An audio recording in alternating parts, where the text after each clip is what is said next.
आस्था channel पर प्रभु की परिभाषा प्रभु की देखकर बहुत से भक्तात्माओं ने ये आशा व्यक्त की कि कोई ऐसा प्रत्यक्ष प्रमाण सामने आवे कि जिससे हमें सिद्ध हो कि परमात्मा कबीर साहब वास्तव में प्रभु हैं। अब कबीर साहब कहते हैं कि पर्वत पर्वत में फिरा कारण अपने राम, जब राम जैसे संत मिले जिन सारे सब काम।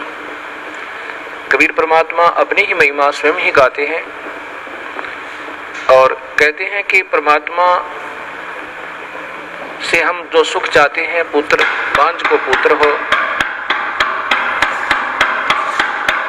बंद कर दे। ये आपके सामने एक अनमोल उदाहरण है। ये एक परिवार खड़ा है। ये जिला रोहतक हरियाणा के गांव चिड़ी के रहने वाले हैं और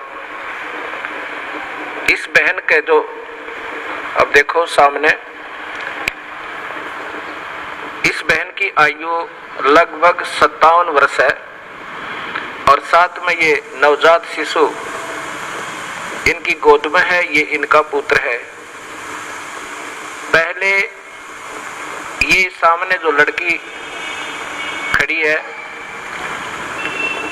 ये सामने सुलोचना नाम की लड़की, ये बड़े वाली देखना, इसका नाम सुलोचना है। आपकी कितनी आयु है बेटी?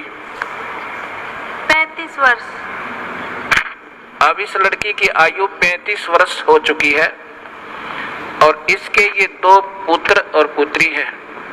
ये पुत्री है इस लड़की की और ये पुत्र है, अर्थात इस बहन की, देखना इसको बड़ी वाली को, क्या नाम है तेरी माँ का? संतरा। संतरा की ये तो बेटी है, बड़े वाली सुलोचना नाम है, जो 35 वर्ष की है। चित्र मारे ना सारे। और ये देवती है इसकी और ये देवता और ये इनका दामाद है। इस 35 वर्ष के तक कोई संतान नहीं हुई इस लड़की के, सुलोचना के जन्म के उपरांत। अब इस बहन ने एक अपनी बहन का पुत्र भी गोद लिया। जब वो 10 वर्ष का हो गया तो उसकी मृत्यु होगी। उसकी मृत्यु के बाद ये पागल होगी। इस संतरा की ननंद गांव झांसुआ के अंदर ब्याही हुई है। वो बहुत बीमार रहती थी, सब जगह घूम ली थी, बर्बाद हो चुकी थी और कबीर परमात्मा के चरणों में आते ही कर्म दंड कटते ही वो स्वस्थ होगी। 4 वर्ष हो गए। तब वो अपनी बीमारी का इलाज हो जाने के बाद उसने फिर अपनी इस भाभी से प्रार्थना की जिसका संतान नहीं थी। एक पुत्री होने के बाद ये जो सामने आपने चित्र में पुत्र को लिए हुए दिखाई दे रही है। फिर इधर लो, उसने जाकर के अपनी भाभी से, संतरा से प्रार्थना की कि आप यहाँ नाम ले लो। ये पागल हो चुकी थी, ऐसे इसका इलाज भी करवाया गया कि ये पागल हो चुकी है, मेडिकल आदि में ले जाकर।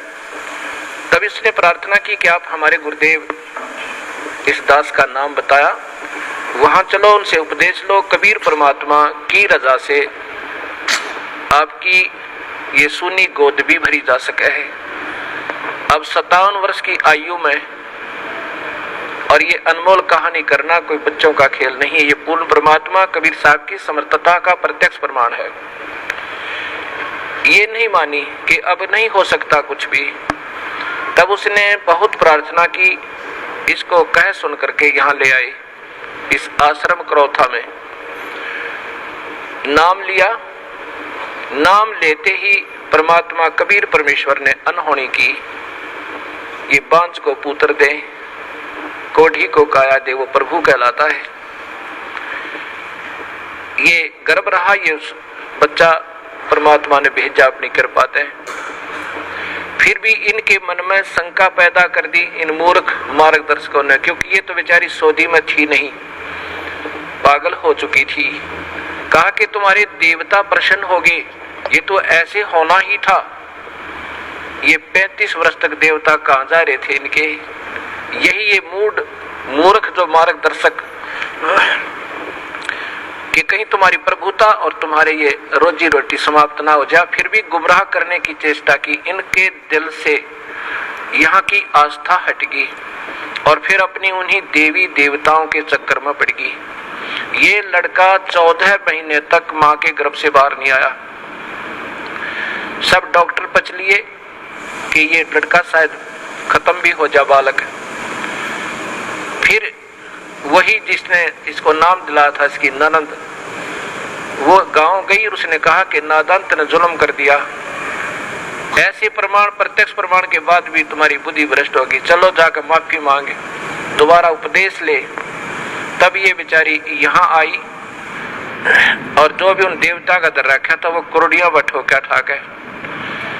नाम लेकर गई, दोबारा माफी मांगी कि मेरे से गलती होगी। तब तीसरे दिन इस लड़के का जन्म हुआ। बोलो सतगुरुदेव की जय।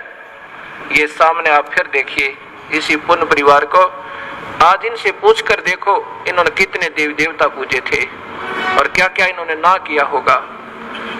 और कबीर परमेश्वर ने ये सुख दिया जो पृथ्वी पर कोई नहीं दे सकता। ये वो परमात्मा है जो भाग्य के बिना भी दे सकता है। ये आपके सामने प्रत्यक्ष प्रमाण है। बोलो सतगुरुदेव की। बंदी छोड़ कबीर साहेब की। सत साहेब।